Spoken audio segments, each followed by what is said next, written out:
Plato's Crito describes a conversation that takes place in 399 BCE in an Athens prison, where Socrates awaits execution. Not long before, an assembly of more than 500 Athenian citizens convicted Socrates of corrupting the youth in impiety, essentially failing to respect the gods of the city.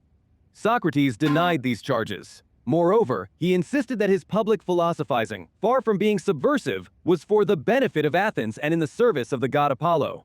The jury wasn't convinced, however, and found him guilty. They were further incensed when, during the sentencing stage of the trial, Socrates suggested that his punishment should be a lifetime supply of free meals at the Prytaneum, or central hearth, an honor typically reserved for Olympic champions and the like.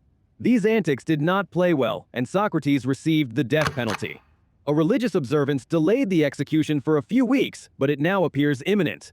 Enter Crito, a friend with deep pockets and deeper affection for Socrates. Early one morning, Crito shows up at Socrates' cell with an escape plan. He bribed the jailer and, with the help of other friends, has arranged for Socrates to be whisked away to Thessaly, another Greek city-state. There, Socrates can live out his remaining years in exile with his family, who will also leave Athens. Everything has been taken care of except for the hardest part, convincing Socrates to agree with the plan. Anyone who knows Socrates knows that this isn't going to be easy. Crito is determined to save his friend's life, however, and so he comes armed with a battery of arguments. Crito knows that Socrates isn't afraid of death, and so he wisely appeals to considerations that are the most likely to resonate with Socrates: his sense of honor and his obligations to others.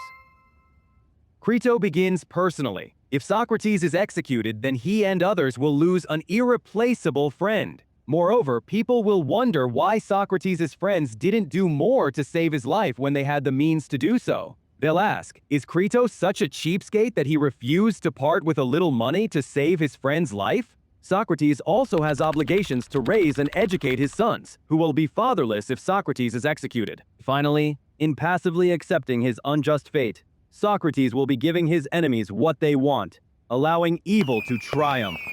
Death is the easy, cowardly way out. To continue living is more difficult and courageous. Escaping would deny evil a victory. Socrates listens patiently, then carefully dismantles Crito's reasoning. Appeals to reputation are misguided, he argues. After all, we should care about what is actually just, not what seems just to most people.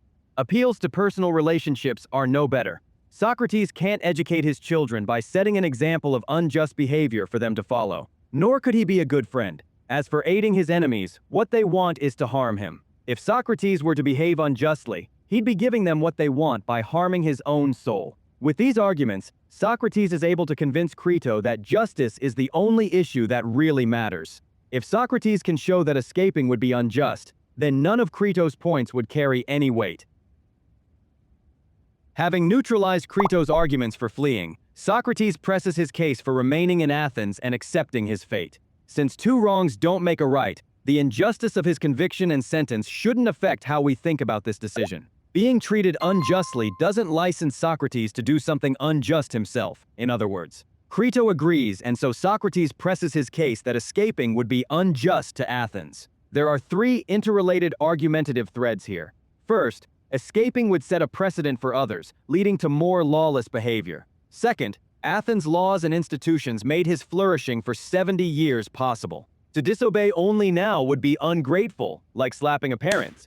Finally, Socrates didn't have to spend his entire adult life in Athens. He could have relocated if he didn't like the rules there. His decision to stay and participate in Athens' military and civic institutions amounts to a tacit agreement to respect Athenian laws. Socrates was given a fair chance to persuade his fellow citizens during his trial. Since he failed to do so, he is now compelled to abide by their decision, even though he and Crito agree that it was the wrong one.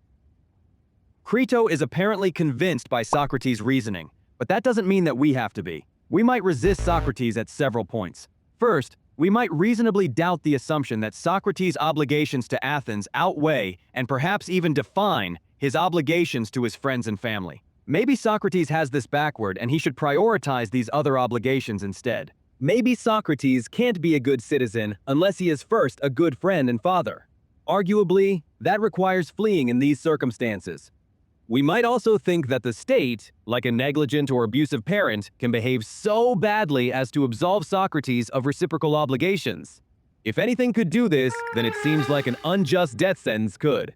If that's right, then the social contract would already be broken, and Socrates would owe Athens nothing by the time he's contemplating escape. Finally, even if the social contract remains intact, it might be that breaking the law is the least bad thing Socrates can do under the circumstances.